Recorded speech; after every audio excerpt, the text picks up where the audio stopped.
Thank you for being here with us this evening. We are so grateful to be here with you. 我個名係鄭漢儀. Hi, my name is Hannia Cheng. Hi. 我個名係黃秀瑩. Hi, my name is Annie Wong. It is so special to be presenting our work here in Chinatown, and Chinatown is on stolen land. When I say land, you say back. Land! Land! Land! Tonight, we are not just honoring the land and Chinatown's political and cultural survival. We are also honoring the interconnected struggles of peoples everywhere. Free! Free Palestine! Free! Free Palestine! The people united will never be defeated! The people united will never be defeated! Thank you so much! I want to take a moment to acknowledge what it means to present this work in Chinatown. Chinatown was built as a home for and by the working class immigrant community and has always been a place of care as much as survival. So today we are honoring Jean Lum. In the 1960s, Jean Lum and the Save Chinatown Committee, in the face of rampant racist city policy that threatened to erase the community, she successfully thwarted a wave of displacement during her generation. I cannot tell you what a thrill it is for me to be here to talk to you about my mother, Jean Lum. Our family, we grew up in that house right on the corner where the streetcar stop is. And if my mother were alive today and she were here, she would say, wow, she would be just blown away. So what happened in 1965 when New City Hall opened, the city said, we want to get rid of what's left of Chinatown. The 1/3 that was left, let's get rid of it as well. This time the Chinese community fought back, and my mother headed up the Save Chinatown campaign, as you can see her campaigning in this open convertible. What she did successfully was rally the Chinese community, put them into action, coalition building with community groups, businesses, family associations. They sent out petitions, did protests, and they really lobbied the politicians. She was very successful in saving our Chinatown. Why I wanted to tell you the story about my mom as a very ordinary girl is because despite everything that was going on, she rose above it all. She broke so many glass ceilings, she broke tradition, and she really did make a difference, not only as a woman, but as a Chinese person and as a Chinese Canadian person. So here was somebody from a very simple background, someone who had very little education, but was a natural born leader, a really gifted and engaging speaker, and she did make a difference. So I know if my mother were here today, she would be bursting with pride to see a new generation of young people who really care about Toronto, because Toronto's Chinatown is not just for the Chinese community. It is for Torontonians. It is for the city of Toronto that boasts itself as one of the most diverse cities in the world. And I think my mother would be so proud to see her legacy carrying on with the roar of the lions that are here this evening.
Women Sex Worker Support Network. In Chinatown, there is a lot of sex workers working to help each other.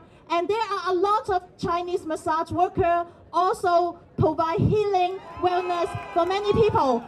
However, despite the massage workers work so hard, they always being attacked and even shutting down by the city of Toronto. So they always come to harass them. So we need your support. Not only enjoy the amazing lion dance, but also be the strong allies. Fight with the massage worker, with worker, and also fight with everyone in Chinatown to protect Chinatown. More people, more power. We hope everyone will stand with us, the massage worker of Chinatown, so that we can treat it with respect, free from discrimination and oppression, and our lives with dignity. Please stand with us. My name is Winnie Ng. I was born and raised in Hong Kong, came to Canada. In 1975, I moved from Montreal to Toronto and became a community organizer with the University Settlement House, which is the neighborhood house that's right behind the Ontario Art Gallery. So I'm going to give you a couple of history lessons, right? In 1985 and 86, these are the same workers who joined the picket line, the first ever historic garment workers strike on Spadina. For 4 days, they strike. And for 4 days, they experience that united we stand, divided we fall. And I just, this is where we come to the understanding it's workers, power, and change. When workers feel empowered, anything is possible. Solidarity. And now we will release the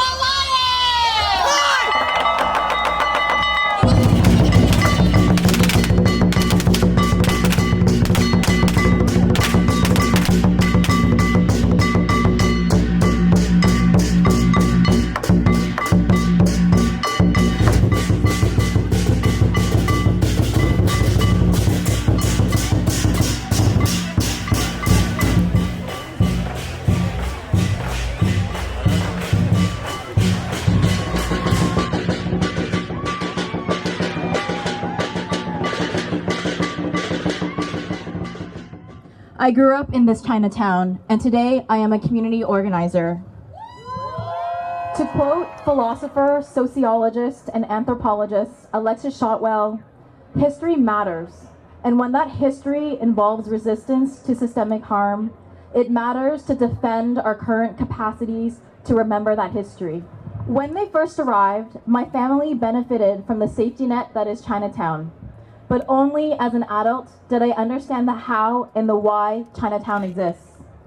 Some of these answers are found in the stories you heard tonight if you were with us along the whole procession.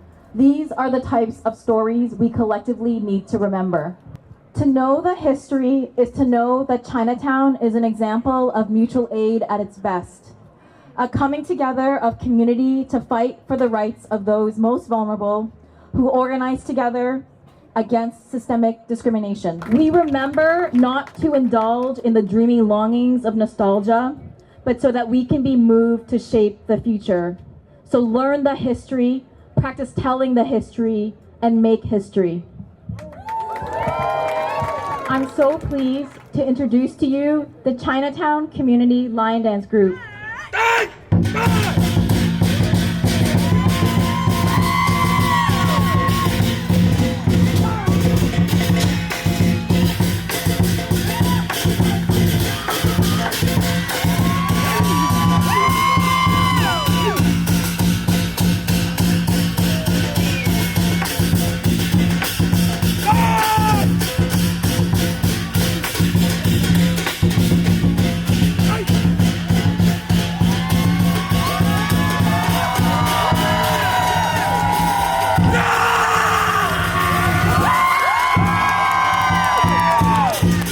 I want you all to walk away from tonight knowing that you all are the shapers of our collective future Chinatown, because you have a responsibility to the activists, organizers, and community members who came before you, who surround you in the present today, and who will step into your shoes in the future.